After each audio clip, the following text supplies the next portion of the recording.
Peter is shown sitting on the floor of a house, knelt before his wife Dodienne, with their children seated around him, in a cotton farm in 1863.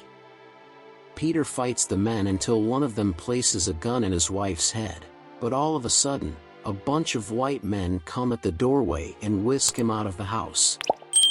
After that, Peter receives a blow to the back of his skull, is placed in a cage behind a carriage, and is removed from his family and brought to a new location.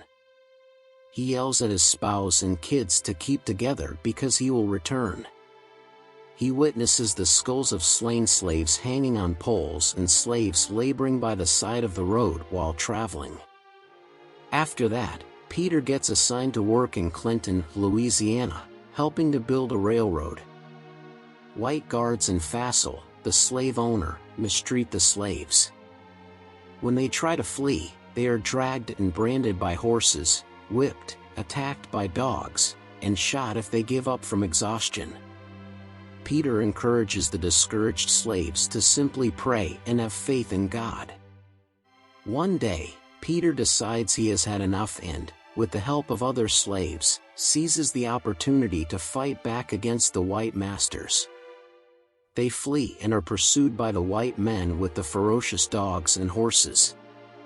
Fearful of alligators, one slave is unable to swim across a river and is captured.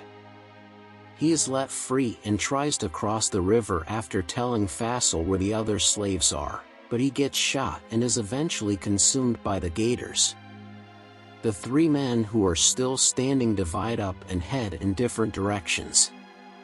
Despite several near misses with discovery, Peter somehow avoids being discovered by his captors. A black soldier of the 1st Louisiana Native Guard shoots Peter in the head as he approaches Baton Rouge, just as Fassel is going to shoot him.